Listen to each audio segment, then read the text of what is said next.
They come from the IPCC, so whatever charts they're using to make their case for global warming, that comes from them. Okay, let's get back to global warming potential. Once again, what I was pointing out is that global warming potential is the key factor in their models, and it assigns a relative importance versus CO2. The one thing that first, to me, didn't pass the stink test is, if I know water vapor is so doggone important, I would assign a global warming potential to it. I challenge everyone in this room to go find a global warming potential for water vapor. It doesn't exist. More importantly, they say that the time that this gas resides as a residence life in an atmosphere is important. Now, does that make sense that if CO2 was in the atmosphere in 1900, that it's relevant to today? Or would the concentration be there? I mean, does a 1 month-old molecule of CO2 absorb any different infrared than a 100-year-old molecule of CO2? No, it's concentration, not lifetime. Okay, but I'll give them, I'll give you this residency life argument. If you're going to claim residency life is important, don't you think the IPCC would have accurate data on the residency life of CO2? I'd make sure I'd have that, right? Well, here it just basically points out that it's well known that water vapor is important, and yet they don't assign a global warming gas to it. Okay? This points out that water vapor is not given water vapor estimates for water vapor are not presented because the IPCC has not established a definitive for water vapor. So there's a consensus on this theory without even assigning a global warming potential to water vapor. More importantly, here it is. Here's CO2, nitrous oxide, methane, nitrous oxide, chlorofluorocarbons. They don't have carbon monoxide up there.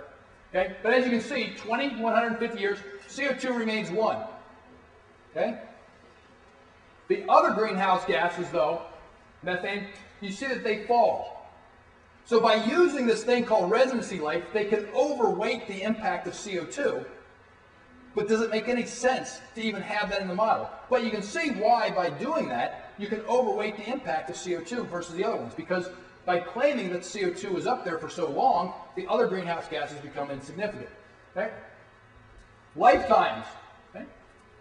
Methane resides in the atmosphere 12 years. Nitrous oxide, 114 years. CFCs, 45. Carbon dioxide, C section 612. Let's take a look at this highly accurate estimate. Okay?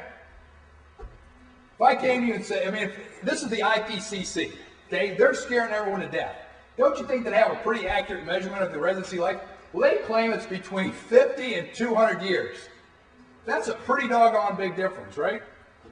Hey, if I plug something in with a factor of 200 versus 50, or even 50 is a pretty doggone big number, okay, it's going to magnify its impact, okay, versus the other ones. Water vapor, once again, you don't find water vapor on any of these charts. They just kind of overlook it. Okay? Here's another example. They say CO2 resides 100 plus years. So they're all making claims that CO2, when it's produced up there, it stays there, right? That's their argument. The IPCC tells you that.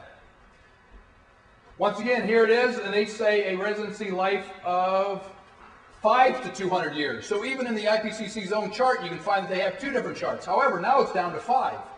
So I'm looking at this thinking, what is it? You know, that's what the normal scientists would do. You wouldn't think they'd ever publish something and say, well, it could be 5, it could be 200.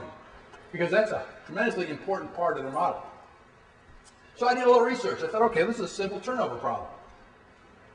Basic finance, this is an inventory problem. This is an annual cycle of CO2. It swings by about 20 parts per million. Trees breathe it in during the summer and exhale it during the winters. Okay? Summer's winter, summer's winter. 20-point swings. 20 points, basically 5% of atmospheric CO2 is put in and pulled out each year. 5% into 100% is what? 20 years. You know from starting from their own data that you've got a maximum lifetime of 20 years before you turn over 100%. Actually 18.75 during their own years. So there's no way for it to be 200 years, unless this chart's wrong, and this is the chart that you'll find everywhere ever produced. There's another way to take a look at it. I said, okay, well that's one way. Okay, that gives me a maximum year of 20 years. Well, back in the early 60s, we did a lot of nuclear testing inside of our atmosphere. And that produced a lot of what was called carbon-14. It's also produced naturally. But the key is you can clearly see carbon-14 reach a spike of around 200 back in about 1960. Mother Nature was able to remove almost all of it back down to its normal level, which is right here, between about 60 and 90 within 30 years. So there's and because remember also you're producing carbon-14 as you go along, so it's kind of like swimming upstream. But even that puts it at a maximum of 30 years. Okay? Most studies I read put the actual life of carbon around 5 to 7 years. That's a huge difference from 200 years. 200 years, and you can see why if you use 5 versus 200, your models are going to be way off. Okay? This part of the presentation I call, if all you have is a hammer, everything looks like a nail. Every time I'd read this research, I'd sit there and say, okay, it looks like it's pointing this way, but the conclusion would be man-made CO2. I could never figure out how they could go from here to here. I'm going to show you why. Okay? This is the IPCC report, right? And if I was going to sit there and do a study on global warming, I'd sit there and I'd say, okay, what are the most significant factors that would cause global warming? I'd probably think one, the sun would be probably the most studied. Then we'd probably look at water vapor. The last thing I'd be thinking of is a greenhouse, a trace gas, right? Well, this is the IPCC. This is what they very low. This is the importance of what they study. This is very high understanding. This is very low understanding. What do they know the least about? The sun. What do they know the most about? CO2. So clearly, what they've done is they just simply put all their efforts towards finding reasons for CO2. Okay? Anyone see water vapor up there at all? It's not. They don't even include water vapor. Okay? A good example of this is if I looked hard enough, I could prove that exercise causes obesity. And the way I could do that is simply say, here's a chart showing obesity rate in the U.S. going higher. Here's the sales of Nikes going higher. I can make a claim that if I looked hard enough, I could find data to prove that exercise causes obesity. It doesn't make any sense, but that's essentially what they've done by focusing on CO2. What I'm covering now is these are actual claims made by Lonnie Thompson. Okay? I went to see one of his presentations on OSU, and he makes a certain set of claims. And I'm going to cover those claims, give you the data, and then you decide, does the conclusion he reached, is it supported by what he claims? Paul, we're going to run out of time. Should I stop or keep going? Okay. Until 9:30, right? Okay. We'll wrap it up, and then what we'll do is we'll go in a circle because I really want to get people's intense feedback. Okay. We're getting a lot of that into question and answer right now. Well, this is okay. This is Dr. Thompson. This is the gentleman that's in Al Gore's movie, and this is his data and his research. Okay. He gets this thing: why the contrarians are wrong. Balance of the evidence. I scratch out and why the contrarians are right, the weight of the evidence. Okay? The first thing he says is the stratosphere cools as the surface warms. Okay? Variation of the sun's output would instead cause similar trends in the atmosphere layer instead of opposite ones. What he's saying is that the stratosphere, when you've got the troposphere, which is lower atmosphere, and then the stratosphere, which is right above that, the stratosphere is cooling. And he's claiming that the cooling of the stratosphere is due to CO2, or man-made growth. Because what happens is, you trap the heat down here, it doesn't get up to warm the stratosphere. Logical theory, right? And he shows you this chart. Sure enough, the stratosphere is cooling. I'm thinking, well, Dr. Thompson, you're right. Got me there. And he shows you a chart. Actually, this is the chart that backs it up. This is not Dr. Thompson's chart. I got this off the internet. Okay, and they'll show you that this is the stratosphere. These are cooling areas. And it's even labeled CO2 and ozone. And I'm thinking, how could I be so wrong? Right? Well, here it is. This is the chart. And once again, you can go get this thing, go look this chart up with yourself. And you'll see, this is the altitude. This is the altitude. This is the wavelength. And sure enough, this gray area is warming. Sure enough, you can show that the heat is being trapped in the lower atmosphere, causing cooling in the stratosphere. When I saw this, I thought, game over. I am really wrong. There's something to this CO2 stuff. How could you deny that? But the problem is, they forgot that they give an IR spectrum down here. They labeled it CO2, but if you drop this perpendicular, it lines up at 6.5 microns. CO2 absorbs at 2.7, 4.3, and 15. Nowhere near 6.5. So they mislabeled it. They did, however, label ozone correctly, because that's 10 microns, is exactly down here at 10 microns. This 6.5 is peak absorption of water vapor, so they mislabeled it. So water vapor is causing the cooling of the stratosphere, not CO2, according to their own data. Okay? So far we have Lonnie 0, carbon dioxide 0, water vapor 1, sun 0. Okay? Temperatures have warmed more at night than during the day. And he says, that's proof of man-made global warming. Okay? And he'll show you a temperature. Sure enough, temperatures are warming at night. Well, lo and behold, because it is well known that compared to non-urban areas, urban heat islands raise nighttime temperatures more than daytime temperatures. It's called the urban island effect. Has nothing to do with man-made global warming. Okay? This is what it is. You heat the buildings, it's like warming up a hot potato when it takes longer to cool off in the nighttime than a tree would. So you get these heat islands around cities. That's what's going on. That's why the nighttimes are warmer than the daytime. Wait, say that again. The heat around cities is from... You trap more heat in urban areas because you've got more concrete. It's like heating up a baked potato versus heating up a tree. The sun absorption into the concrete. Yeah, and it just takes longer to release at night, so it's relatively warmer at night than it used to be. Oh, because of all the concrete in the city. Yeah. Okay. Lo and behold, that's explained by what? The sun and the heat island effect, not CO2. Okay. Once again, we've got Lonnie 0, carbon dioxide 0, water vapor 1, sun 1. Okay. Temperatures have risen more in winter than in summertime. This is one that made my jaw drop when I heard him make this claim. Does anyone see a real problem with this theory right off the bat? He's claiming that because we're warming more in the wintertime than we do in the summertime, it rules out the sun. Does anyone see a problem with that right off the bat? And by the way, this was given to the mechanical engineers at Ohio State. These are a group of pretty bright people. Nobody caught this one right off the bat. Wait, so he's saying it's... Temperatures have risen more in the wintertime than in the summertime. The opposite of what would be expected if it was the sun driving it. See a problem with that? Well, isn't the angle of the sun... We're the closest to the sun in the wintertime, okay? I guarantee you, if you go home and turn on a burner, and as you bring your hand close to that burner, it's going to get hot, right? That's second grade science. You're closest to the sun. If the sun's hotter, you'd expect to be getting hotter in the wintertime than in the summertime. Has nothing to do with atmospheric CO2, okay? So once again, we get the sun 2, water vapor 1. We've got the CO2 0. The difference between winter and summer is the angle of the rays that... Yeah, but we're actually closer to the sun. Actually closer to the northern hemisphere. Northern hemisphere, yes. It's closer to the sun. I mean, the whole planet's closer to the sun, even though the northern hemisphere is having winter. Yes. So why is winter cold? Why is winter cold? Because of the angle. Because of what? The Angle is greater, but the planet is closer. The planet's closer, but the angle the rays hit it is more good. This is another one. I got George on here. He's really confused when we reach this conclusion. Okay? High latitudes have warmed more than low latitudes. Northern hemisphere is warming more than the southern hemisphere. Once again, I say it's not global warming, it's northern hemisphere warming. But Dr. Thompson will point out that the northern hemisphere is warming more than the southern hemisphere. Okay?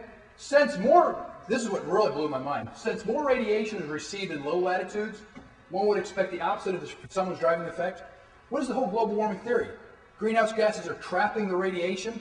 If you've got more radiation, as he points out, in the southern hemisphere, wouldn't you expect warming in the southern hemisphere, not the northern hemisphere? That's the whole theory. And he basically says right there, it's a bunch of bunk without saying that. He just accidentally says this. But the northern hemisphere is warming, but most of the sun hits the southern hemisphere. Okay? And sure enough, that's what's going on. And this is the chart he uses. And this was another thing that just made my jaw drop. This is the temperature. You can see you're getting real hot up here, and you're getting cool down here. These blue areas are cool. Okay? So you got northern hemisphere warming, southern hemisphere cooling. But did he show a chart down here with high levels of CO2 in the northern hemisphere and low levels of CO2 in the southern hemisphere? What does he show to compare it? Precipitation. He says water vapor's higher in that northern atmosphere. That's where the temperature charts are. Right? He's making an argument for water vapor with his own chart, but he claims CO2. That's his chart. That's not mine. And you can go look it up yourself. Wouldn't you also have more fossil fuels being used in northern areas? Sure. Once again, well, yes, but CO2 is evenly distributed around the globe. You do not find it, you find 380 parts per million in both northern and southern hemisphere. CO2 is evenly dispersed. Even if you're producing it more of it up here, it evenly disperses around the globe. Okay? And it points out widespread significant increases in water vapor in the northern hemisphere. Okay? There is no comparable systematic change in precipitation detected in the lower latitudes. Okay? Once again, you've got the warming associated with the water vapor. But if it's the sun that's heating up the planet, why wouldn't that affect the southern hemisphere? Right here, water vapor. You got the water vapor trapping it up here. But she's saying, why isn't the southern hemisphere getting warmer? Because it's drier. Oh. You don't have the water vapor trapping it down there. But I thought you said that according to the temperature in Albany, it's not getting warmer. It's not. I'm just saying this is the data that they provide. Oh, according to what they said. Yeah, I'm taking their own data to debunk their own theories. But according to Albany, Yeah. temperature, it's not warming. According to Albany, it's not. But according to their data, you're finding problems. According to this data, which I believe came from Walther et al. 2002 Nature, it's warming. Well, that's what I'm saying. You can find a temperature chart to make any argument you want. That's why I'm saying part of it's bad science just because you shouldn't be able to say according to what chart. But according to this data, according to the chart that they use, it doesn't make their own case. That's the main point. So you're just showing bad science. I'm just showing bad science. Yeah. You're not saying whether it's, I mean, well, tell me, is the globe warming or not? What do you think? I would say the globe is warming, and it's due to the sun. But so then Albany's wrong. Well, Albany's a spot. You say Albany, I mean, climate's worldwide, whereas Albany could, I mean, there could be cooling and warm periods due to various building. There may be more trees, or there's a bunch of things that could cause local changes in climate. Okay? Overall, though, I'd argue probably it's increasing because the sun's been getting warmer. Okay? Once again, now we're down to water vapor 2, sun 2. There's a parallel warming trend over the land and the oceans. Okay? Sure enough, but once again, that's consistent with the sun because it's going to fall on both land and the oceans.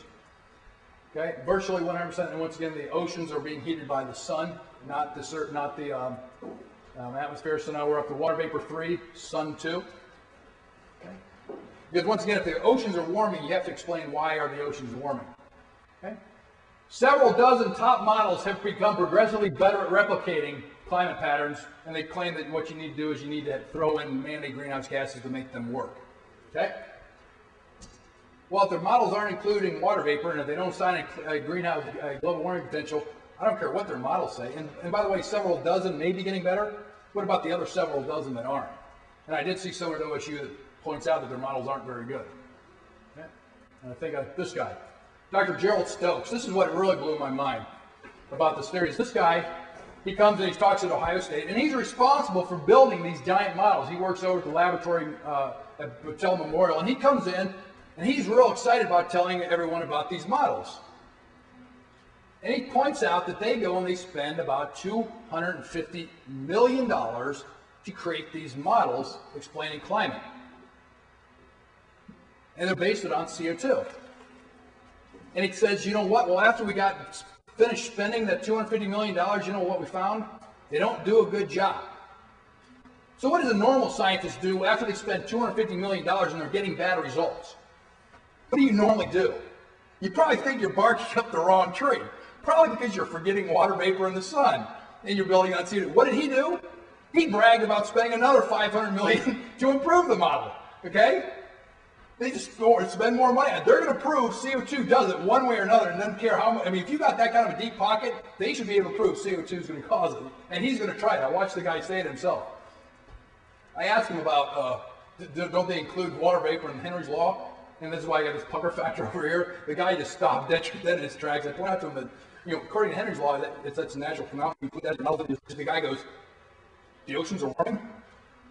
And the representative from the Byrd Polar Research Center, and I was referring to her chart. I go up to her and I said, by the way, I was referring to your chart. Why didn't you back me up there? She just remained silent. She just let the conversation go on, no debate. We've all seen Dr. Thompson with his Kilimanjaro photos, right? Kilimanjaro is melting due to global warming. Anyone disagree with that? Has anyone seen Inconvenient Truth? Does anyone disagree with that? Kilimanjaro is melting away, right? It started long before even Hemingway was around. All right. We're going to get to there. You guys aren't allowed to answer questions anymore. Okay? This is Dr. Thompson. He gets up there and he shows you this piece of glacier. And he'll show you that these glaciers are disappearing, implying what? Global warming. Right? They're melting away. Take a real close look. What's he standing in? Mud. Dust. This is as dry as a bone, right? These glaciers aren't melting. They're evaporating. Actually, it's called sublimate. It's going from solid to a gas, but they're essentially, it's like freeze drying. Okay? It's dry as a desert up there. In fact, his own chart that he shows you shows that that area is cooling. So this glacier is disappearing in an area that's cooling. It's drier though. Okay? Kilimanjaro's May last week come back. The research teams found no evidence showing the lower precipitation and not rising temperatures on the summit. So what they say is the research shows lower precipitation, not temperatures, is the reason they're disappearing. But Dr. Thompson and Al Gore doesn't tell you that in the movie. They make it clear that CO2 caused global warming. The research is totally contrary to that. The science will not be settled by declaration. All right? They're out there saying this is settled science. Well, let's take a look. Okay? Well, here's one thing. Hurricane forecaster, oceans, not CO2 causes global warming. Here's someone that's disagreeing. We just saw yesterday the Senate produced all these global warming scientists are jumping ship and saying this is not holding water. Here's one person. The oceans are. And I've pointed a lot of evidence points towards the oceans. Okay? Danish scientists, global warming is a myth. Okay? Doesn't look like it's settled science here. Okay? Global warming, the debate is irrational. Completely irrational, this portion points out. Okay? Science, warming is not caused by humans. Climate change hits Mars, as I've shown you. Okay? It's solar system warming. Okay? This is the one I like. Trees cause global warming. This was just produced in the National Academy of Sciences. Okay? Trees cause it. Why? Because they produce water. They use a different argument than what I used in the presentation. Trees produce a lot of water vapor. That's where all the water vapor is coming from in the northern hemisphere. It's trapping the heat. But that's National Academy of Science, not me. Trees cause global warming. Here's your tree growth. This is the changes in world's growth stock. A lot of green in the northern hemisphere. A lot of red down here, dry down here, wet up here, heat up here, cooling down here. That's a pretty good correlation. CO2 is evenly divided. So the red part was all deforestation. Yes, that's what you're talking about. Okay. Here's another chart of it. This comes from nature. A lot of green in the northern hemisphere, relatively red in the southern hemisphere. Where you follow the water vapor, you follow the heat. Same thing. Danger, conformity. This is they agree with us or else. Now I just throw this part in because the thing that I found interesting when I go to these events, some things kind of disturb me because I go to a lot of these events down at Ohio State and I listen to what they say and the arguments they make. Okay? And I see a lot of problems developing.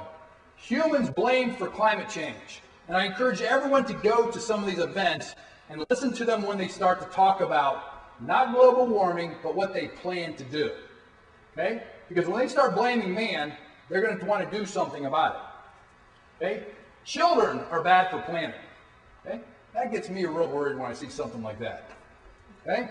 Eco-extremists want the world population to drop below 1 billion. Okay? That's Paul Ehrlich, population bomb type stuff. Okay? That's eugenics type stuff that we saw at the beginning of the last century. Okay? This is what really bothers me. China is using global warming as an excuse for their one-child policy. Infanticide is being justified in China to prevent global warming. Okay? We all know this. Who wants to use one square toilet paper when we go to the restroom? Okay? Our speed limit is 20 miles per hour. Okay? And they want to tax our cows, for God's sakes. They're producing too much methane. They're also silencing people like me. Okay?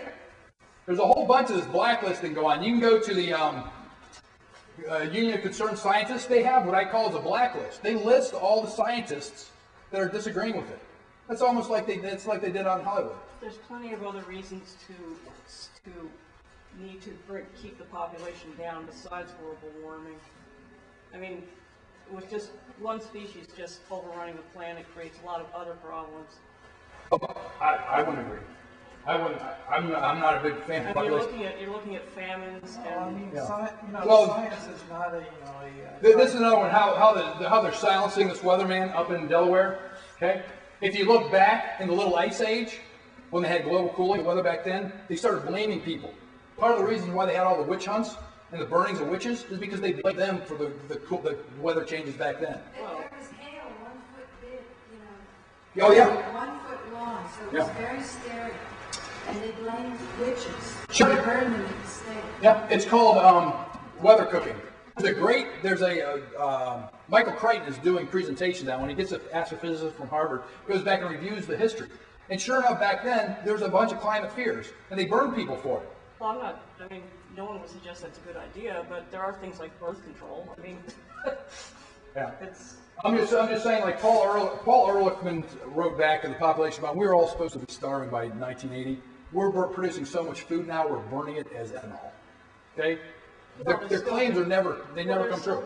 Actually, the rate of Here's the other thing, though. Here's the other thing is when you take a look at what's it going to cost to abide by Kyoto, they're talking huge dollars, 3 to 5% of GDP, $300 to $800 billion a year. Okay? We're also suing car manufacturers. We can lose a lot of jobs. Okay? And if you slow down the U.S., you slow down the developing world, and they really pay a heavy price for it. well, we have to stop using fossil fuels, though, for other reasons. One thing, we're running out of oil. Sure. I'm not arguing for it. I'm not disagreeing.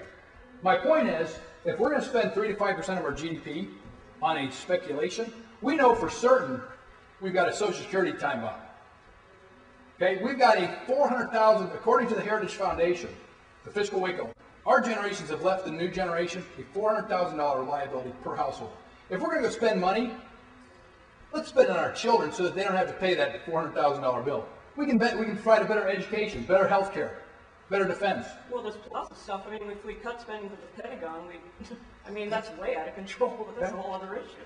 And lastly, don't forget the brief history. These same scientists that were telling you of the coming ice age, back when I was a kid, scared me to death, they told you of the coming ice age back then. They're just cooling world. Now they're telling you global warming. Worst of all, had we rushed to judgment back then and done what they told us to do, we would have melted the polar ice caps. But black stood on it and melted. So those polar bears they're claiming are going to die because things are getting warmer for them, so they have less time to hibernate and more time to eat. Okay? We would have killed them by now if we had rushed to judgment. Okay? So I'm just arguing for cooler heads, look into the science, and make your own judgments. Okay? We're burning, like I said. The UN, we made this rush to judgment about burning food to drive our cars with. The UN is saying not so fast. Ethanol is causing serious problems. Yes, it is. So we rush into problems.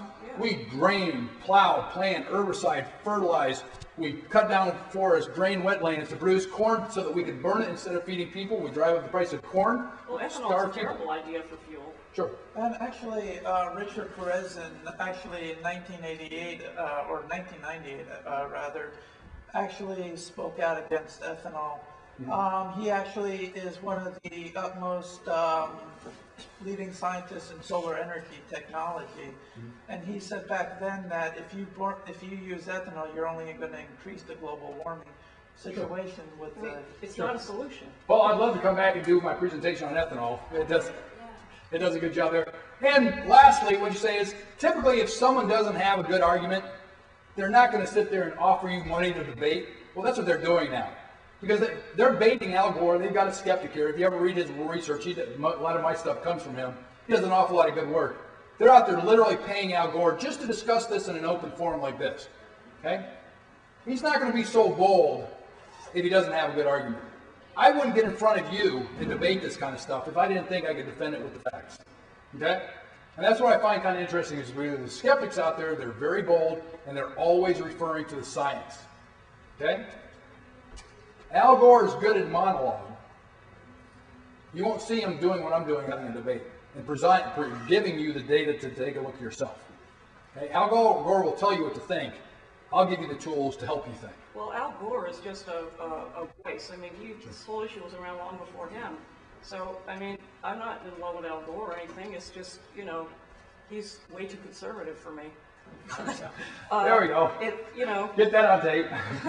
Yeah, he is. I mean. Well, I mean, he's not the one who first brought it up. In 1969, you had the Doomsday Report, which actually a lot of the numbers have fit exactly where, what they predicted. Are you referring to Paul Ehrlich's population bomb? Columbia University.